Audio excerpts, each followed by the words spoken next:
It was fascinating to me to use the different frameworks and to learn. It's just in my nature to be teaching. Hello, and welcome to the Permaculture Vine podcast, where we talk about permaculture, education, careers, and business. I'm your host, Cormac Harkin, and today we have Annette Argabright on. Welcome, Annette. Thank you. Welcome to the show. Would you just like to give us a quick 30-second introduction, please? Sure. Well, thank you, Cormac, for having me. And I love talking about permaculture, of course. So I live in Texas in the United States, and I've been doing permaculture for about 10 years, probably a little longer than that. Um, and I keep wanting to learn more, so I keep taking more and more classes. But I came into permaculture wanting to change the way I live my life. I had a family crisis. It's an ongoing crisis, and I needed something different to focus on, and this was the answer. Great stuff. So let's take it back to 10 years ago then. When did you first hear about permaculture? When did I first hear? I was at a conference, actually. I knew I had already had this calling, and I knew I needed to find whatever that was. And so I went to this conference. It was the Mother Earth News conference here in Texas, and just seeking answers. And I ended up in a 1 hour permaculture talk. And I knew that was it. And I got so excited. I couldn't sit still. I was bouncing and I wanted to jump up and down and say yes. And I looked around and nobody else, everybody else was behaving themselves. And so I thought, okay, I've got to be quiet. But I knew that was it. And so I went to a few other talks similar to that at this conference. And within the next week had signed up for my PDC and for an intro to permaculture course that was a month long. So I started with that. Then I did my design certification, and then I just kept going. Then I did a teacher's and a certification, and every single time there were questions that I had, and they were answered.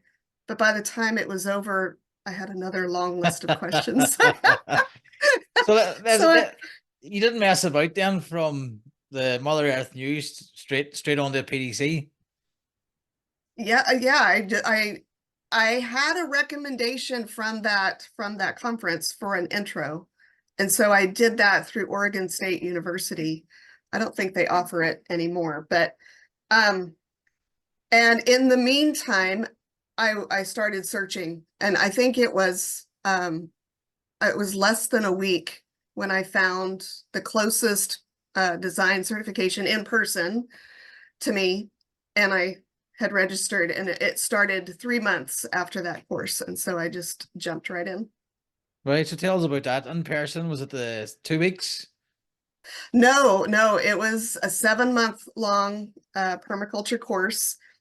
We met once a month for a whole weekend, and we were there 8 hours each day.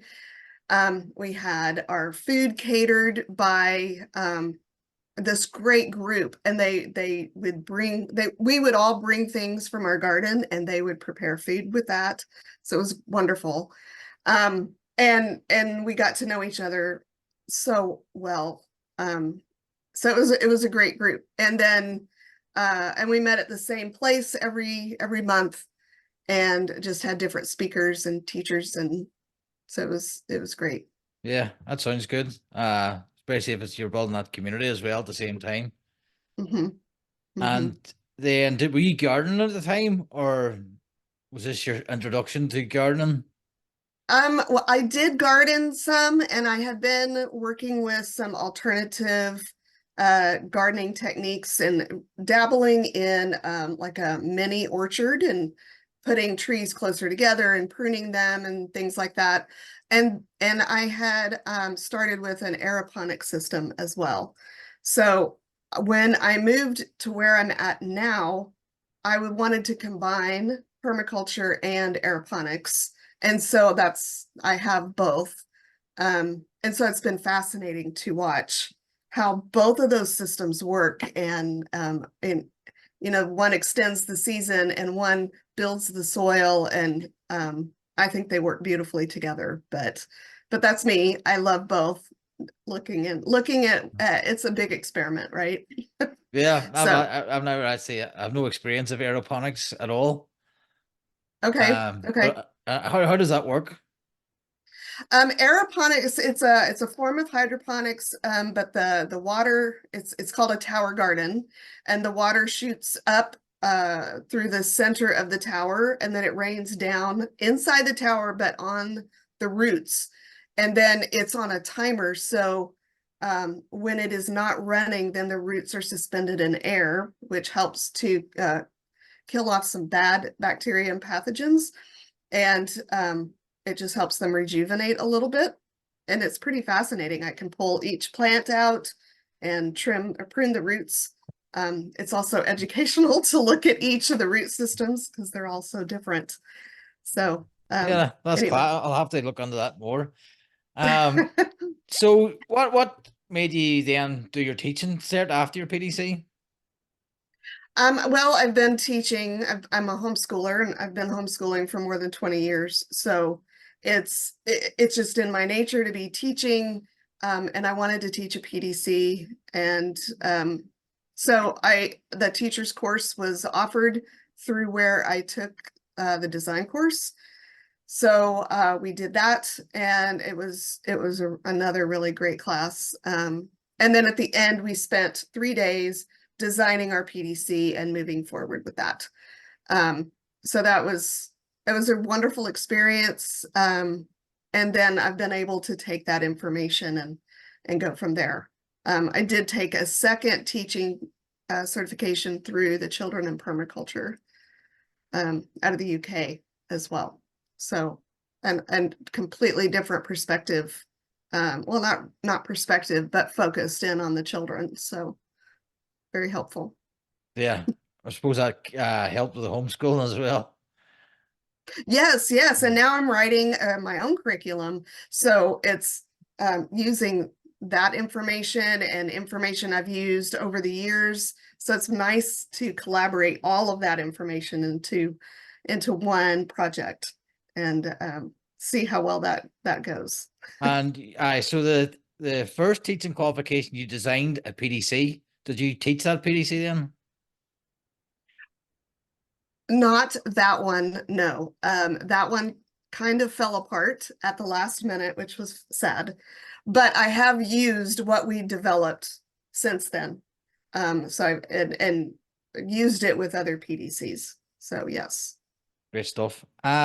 So careers wise, um, so when did you start actually working in permaculture, and what was your first job or your first?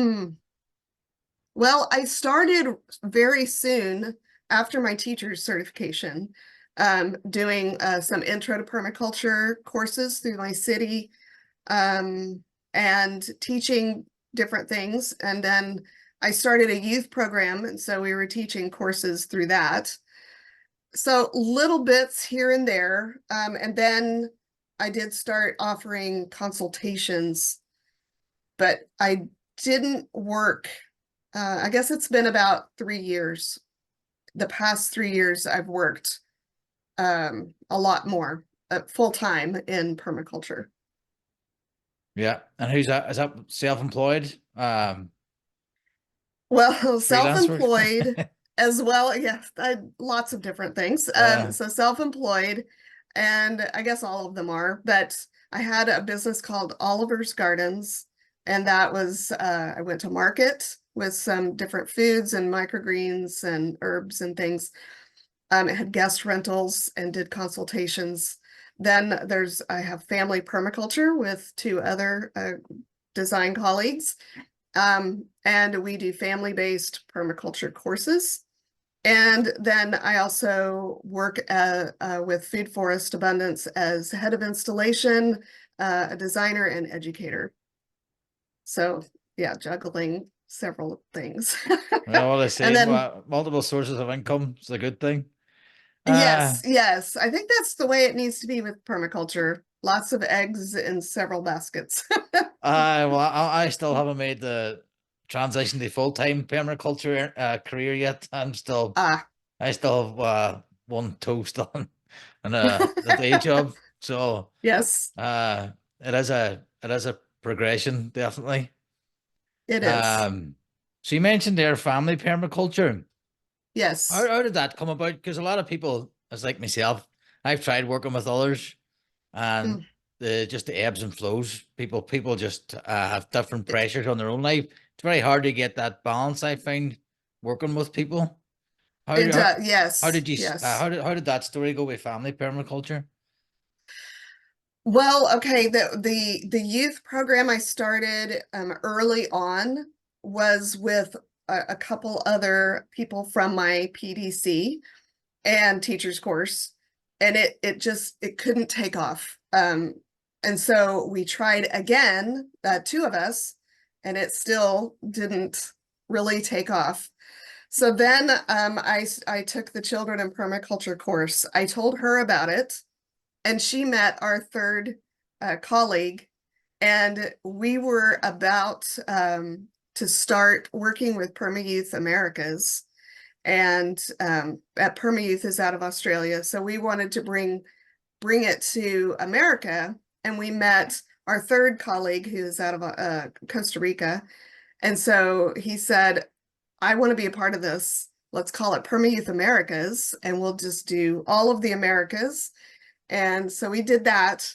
And through that, we realized how well we work together and how much we love working with the youth and creating content together. And so we started developing our own classes, and that's where family permaculture came. Um, and yet we still thought of it as youth education. So, but during our first class, um, some of the parents were getting interested in what we were talking about, and so they would sit in on the class, and then we started inviting the whole family, and it was such a beautiful thing. We would have them do a design or a presentation, and each family member would participate. So we had the 2-year-old draw a picture of a tree, and then the 6-year-old would talk about the different veg that she wanted in the garden, and the 13-year-old would draw the plan, and then mom and dad would have their own take on it as well. And it was fascinating. We learned so much from these beautiful families, that we started encouraging as many family members that wanted to participate in each of our classes. So it was amazing. Yeah, it's really good. It's probably quite unique as well, where you're multi-generational classrooms. Yes, yes, but that's the way it is with homeschool. So it works well because the older students or children or family members can help with the little ones, and the little ones have such a sweet, innocent perspective that kind of reminds the rest of us to have that childlike wonder. So yeah, I Yeah, love that part. and Perma Youth Americas as well. What was that about? That was what did you do with that then as well? Was that run parallel with family permaculture? It was for a while. Perma Youth started with Morag Gamble and her daughter Maya, and we just fell in love with what they were doing. So we tried to repeat that here, with guest speakers, and then the children would participate, and they would have their own presentations. But again, we ended up drawing a crowd of all ages, and so that also helped to develop family permaculture, because we just were not contained into this one age group. That's just what we've gravitated to, and what developed naturally. So it's been a very educational experience for us, and fascinating to see all the different ages and how they blend together, even if they're not in the same family. Yeah. Aye. So it's nice the way he's just rolled with that and sort of Mhm. fell into it. And then as well, the multiple keeping at it as well and finding the three that worked. Yeah. Oh, Yes, I mean, I guess that was your original question yeah, about that was working together. Um, yes, I don't know how it worked out, but the three of us just work very, very well together. And there have been several partnerships that it fizzled out for one reason or the other, but um I think we have a different family dynamic also that we bring to the table. And so we're able to speak from different perspectives, different age groups, different locations. And so based on that, we're able to bring um, to collaborate based on that shared knowledge and experience. no, it's definitely I like the way it's targeting all the families, the multi-generational thing. So your design work, so I started FFA what 2 years ago, maybe 2.5, and you were there as a Mhm. designer as well. How did your design? How did you get into that design sort of the digital design side of things? Well, Alan, our third colleague with Family Permaculture, was already with Food Forest Abundance and brought us in as well. So we all work there too. And I started as a designer and I did that for, well, I still am, but I did that for about a year and then just kept learning and growing in that aspect of it. The computer acts, the digital design part was another learning curve. So worked on that and then went into being a design team lead and then was fascinated with working on recreating or redesigning the installation network and found that I really honestly love kind of the people care design more than I do the land-based design. I love both, but so that's when I moved into the head of installation and love that part of creating connections between our clients or stewards, as we call them, and an installer, and then not creating, but helping these installers build their business or just encourage them and giving them some opportunities, not only with installations, but educational opportunities and working on different certifications that I can offer them, not me, but kind of design those training opportunities for them. So I find that I really do love that, and also designing events and designing classes and things like that. So I think that's a little more my niche, but I also enjoy the landscape design as well. Right. So you have the landscape design, the person design, the teaching design, the course design. There's Yes, a lot going on there. uh, yes. I do better uh, when I juggle lots of things. and how did you find learning the digital design? I found that a little more challenging. I didn't know the software, so that took a while. And right now I haven't done a computer design in a few months, so I'm always having to go back and remind myself and you know watch others. So that we have a few designers that I like to follow and study their designs and learn, ask them a lot of questions, and just study the elements that they use. So, but yeah, it's a little, it was definitely a learning curve. Yeah, I've seen your designs. Like they look fantastic. So Oh, you've thank done all you. right. Well, thank you. And then so the team leader tells about that. What was that role like? Being a team leader Uh, of a group of a team of designers. Uh, yes, I loved that. I loved that. And really that was kind assigning a design to designers and then just managing that design from in kind of behind the scenes, just checking on it from time to time, uh, meeting with the designer if they needed some help and guidance, And then sometimes meeting with the steward and the designer if we needed to come up with different solutions or solve an issue. It's a lot like what I do with installation. But I did love that. And then we would meet, our team would meet from time to time, and we'd have tutorials or a networking group, or just to do updates and things like that. Yeah, it's one of the good things about the Food Forest Abundance being part of that network as the educational stuff. There's the range of Yes, knowledge is from urban properties right up to multi-acre sites, water, you name it. There's an yes. expert in something.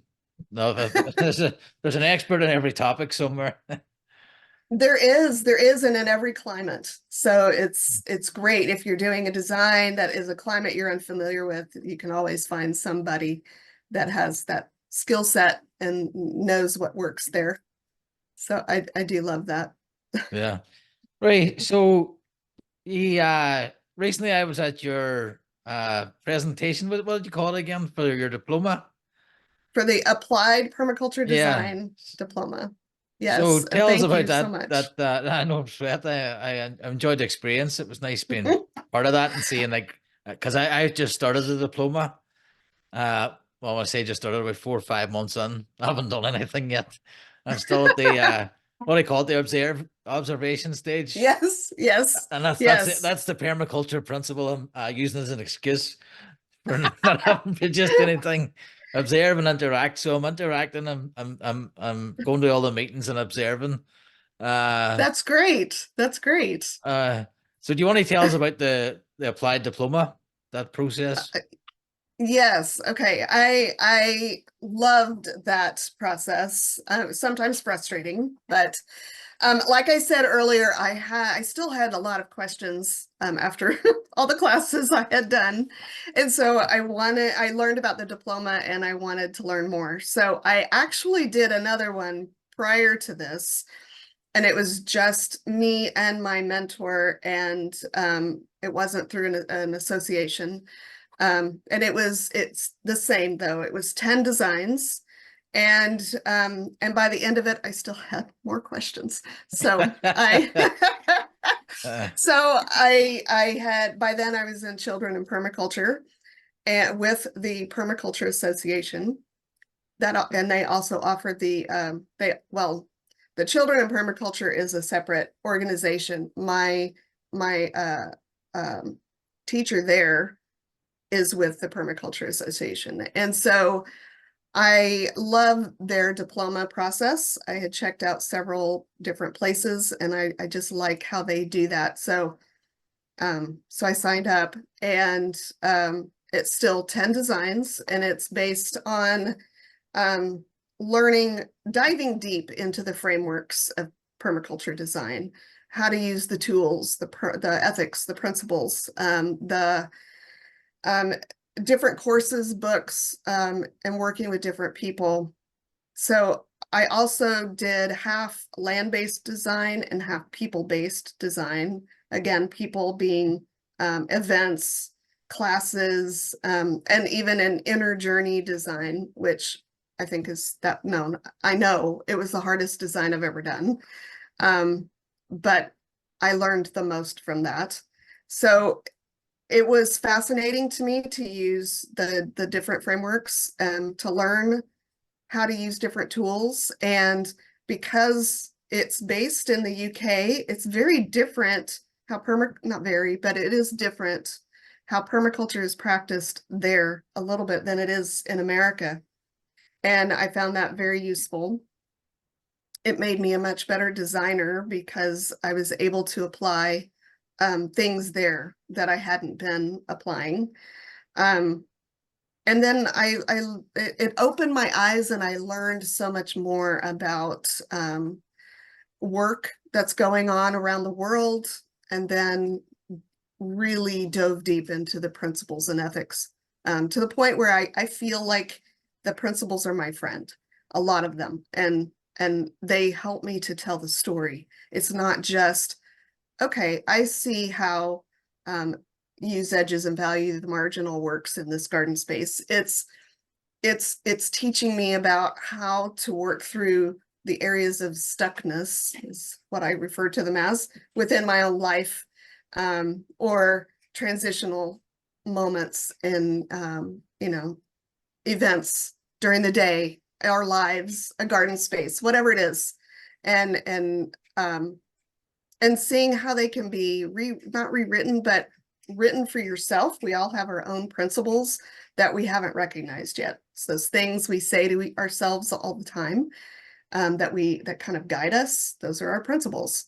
And then looking at other people like Luby McNamara and Brad Lancaster for water management, all of these great works that are going on within permaculture, and how they've applied David Holmgren's principles, Bill Mollison's principles, and written their own principles. So, and then through all of that, I was able to create my own framework for a design, and it worked very well. And I know I'll use it again. And then started working on recognizing a few of my own principles. I can't say that I wrote them, because they just naturally evolve. Yeah, I was very impressed by your presentation. It was just very personal. I thought it was you leave a lot of yourself Yes. out there, which I thought was brilliant. Well, thank you. Thank you. You said there was differences between the UK permaculture, and any particular differences stand out? Yes, I think in at least in my experience through the diploma, there was more focus on the use of frameworks and the use of tools like random assembly, or the PMI, the positives, or PNI, the positives, negatives, and indifferent, and all of there's several of those types of things that I wasn't using in my designs, and maybe that was also just part of doing a diploma design, but they did teach me to look at a property differently. They also taught me to look at even thinking of redesigning the install network within Food Forest Abundance. I used Luby's design web. I used the principles. I used different tools to help me make decisions, and changed my thought process based on those. So I, at least from what I've seen in my work here in the States, there's a lot more focus on that in the UK. Yeah, so it's something I'm not say struggling with, but it's a barrier, because it's like my first design, it was like, right, use the process Satimet. Yes, And then yes. there's a bit of pain involved to try and learn that.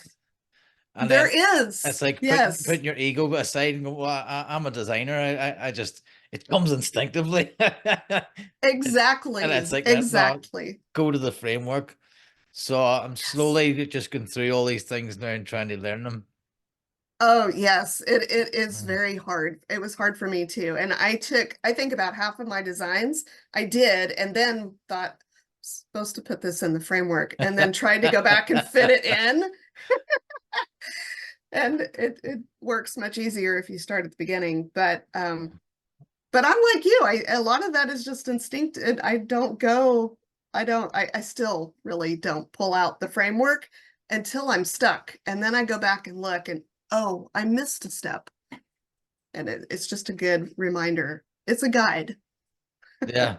And then, like you say, then Libby McNamara's cards, different things, just Oh, there's all sorts of yes. resources there as well.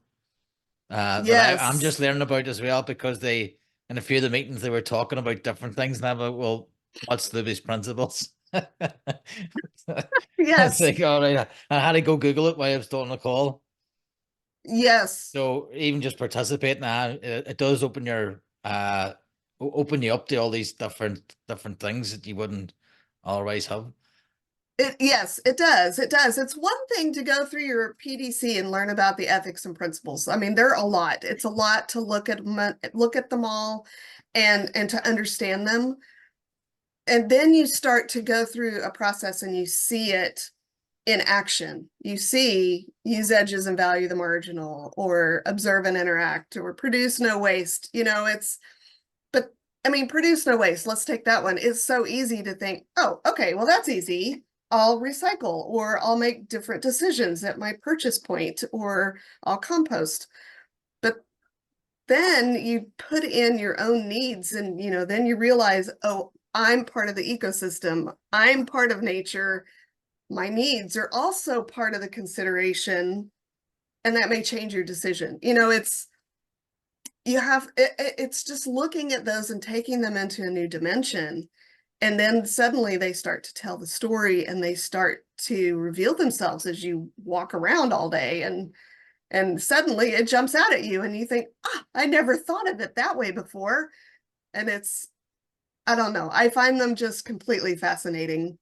And I find everyone who has developed their system of principles fascinating at how they were able to tune in and make that deep connection and see them and be able to write them down and define them. And I just think that takes us so much deeper, Yeah. which Well, I'll come back I to you in love. 18 months to see if I finished it.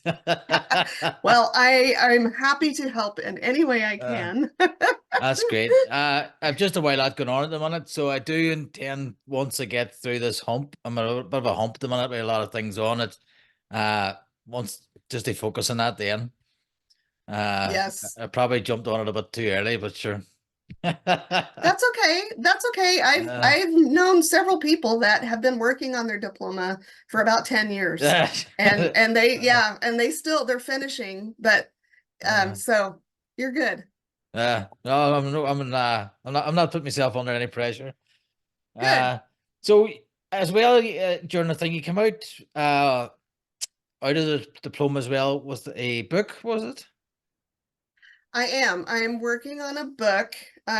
Actually, the accreditation event itself kind of developed a second book. And so it did. I learned so much. The accreditation is design number 11 in my mind. And I learned a great deal from that day, from that event, preparing for it and presenting it, and the feedback I received. But the first book is a companion guide to Our Street by Beck Lowe and David Holmgren. And at first it was an outline that I wrote for our homeschool year, because I'd read the book and realized this would be an incredible foundation for our year. And then I talked to a school about it, and they loved the idea too. So I wrote it for a school as well as an individual family. And then I sent it to Brenna Quinlan, the illustrator, because I've worked with her in PermaYouth, and I wanted to make sure that was okay. And she loved it, and she sent it to Meliador Publishing, and I got in touch with Beck Lowe, and so we've been talking. They love the idea. I got stuck on it because I was working on the design to finish my diploma, and that was how to write a book. And so now I'm trying to write it, and so I was stuck for a bit, so I'm trying to move forward now. But I'm really excited about that. And then the second one is I referred a lot during my presentation to the gate. And the gate is what in my personal life that I've been trying to get through the gate into my next chapter. And I don't know why I see a gate, but mentally I just see a gate. And everything is revolved around it. And the gate signifies lots of things, even what it's made of, each plank. So now I teach with the gate. And so I'm going to be using my framework that I wrote as kind of a book about getting through your gate. So I'm going to go for it and see what comes of it. Great stuff. Typical permaculture person, two books at once. Well, I won't start on that one until uh, you're with the once finished. No, that's great stuff. We'll definitely share it on here whenever you get it finished. Uh, maybe you'll finish your diploma about the same time. uh, well, these Little things these challenge. things take as long as they take, don't they? They do. They sure Uh, do. so for a PDC graduate, someone coming out for a PDC, you've obviously done Mhm. teaching, you've worked now in different roles. What would you, any advice for a graduate now? Somebody's just come out with a PDC and they don't know what to do. Any Oh, advice for them? yes. Absolutely. I would lean into that area because if you don't know what to do, that's an area of stuckness. And lean into that and see what is there that fascinates you. What did you love the most about your PDC? What do you feel like you need to learn more about? And those are the areas that should be your next stepping stones as to what either you're looking at something else to learn. Maybe you need to go be an apprentice to somebody and get some field training. Maybe there's some books or videos that you need to look into, or maybe somebody to interview, and maybe through that you will find some next steps. So that would be my first suggestion, and then just start going that direction and see what doors open and go through that, or I should say gates. What gates open and go through those gates and see. Yes, or if it's unlocked. I can just picture someone lost walking around an allotment, trying all these gates.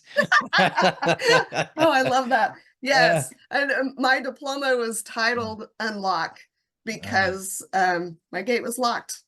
And uh, I realized at the end it was unlocked.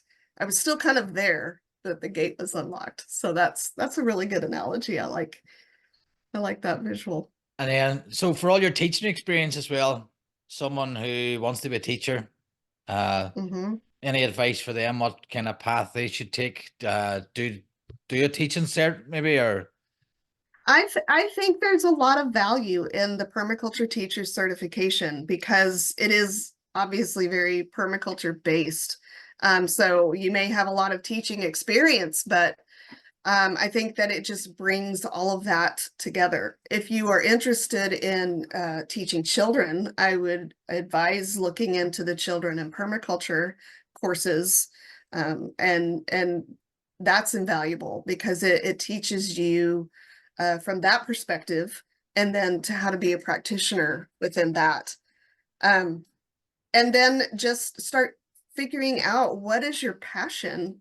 So just start teaching, or everything you learn about, now you're passionate about it, then share a presentation somewhere, whether you're writing a blog or sharing a social media post, or maybe you're speaking to a group or in your community, or maybe with your permaculture group. And then I also think every time you do a presentation, it should be in multiple forms. So if, like I recently did a presentation um, for a webinar, and then I also used it for a summit, but I also wrote it out so that I can have some of it printed for in-person prompts, that I can hold up some pages or I can pass out some things.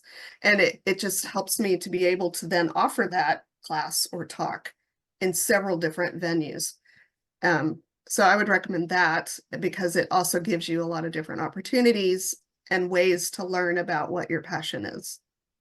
yeah, I like that because you don't need permission to teach. That's No, right. just teach. If you know it, you teach it. Just As you teach. say, just teach, Yep. and then things will happen. That's You'll right. learn That's it. right. Uh, A social media teaching moment could be 2 minutes. yeah, So could be a just start. Canva document. So what's next for you apart of the books? Anything else in the pipeline? I am working on rebranding myself. Instead of trying to work underneath a company, just kind of, um, I'm being known as Annette, the permaculturist. And I also work with these different projects or companies. So I'm trying to figure out what that looks like. And I don't know, just see what's next. Podcast is a good start anyway. That's right. That's Yeah. right. That's right. That's right. Great conversations are a wonderful way just to kind of figure out what's next or Yeah. just share what's on your heart. So I Yep. love that. Well, I'm looking forward to seeing that. Is there anything you want to share with us now before we wrap up here? Well, I want to say thank you again for being a part of my accreditation. I really appreciate that. That meant a lot. And if anybody has any questions or wants maybe a little help with some next steps or suggestions or whatever, I can share my contact information with Cormac. And if you're interested in the diploma, I am also now a diploma tutor, so I can help with that as well. But I'm just excited for anybody to take next steps and learn more about what this means to your life. Annette, that's great. And thank you very much for that. And as well, for Vine Permaculture, we have our course coming out now. I keep saying this in the next couple of weeks, but PDCD Professional, it's teaching digital design and technology. So Wonderful. basically getting your base map ready, your Google Earth, getting your information. It'll get you so far. It'll not be teaching the artistic side of it, but it'll get you a good base map. It's up to yourself then to push it. And then we teach you how to build a website for your business and just basically some different tools as well, just to get you started. So if you're a PDC graduate, you want to be a professional designer, this course will get you a good stead pushing forward. So that's in the link, pdcdpro.com, and that's out now. Annette, thank you very much. That's great. Oh, of course. I love that course. I think that's wonderful. Yeah, we're nearly there. And it's That's the also next step. it's got Mike's a year's access to Gilda, which to help you build your plant guilds for all the different grow zones.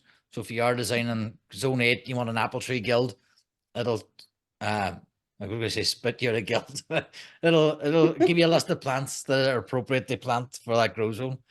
So that's Mike Jones's Gilda.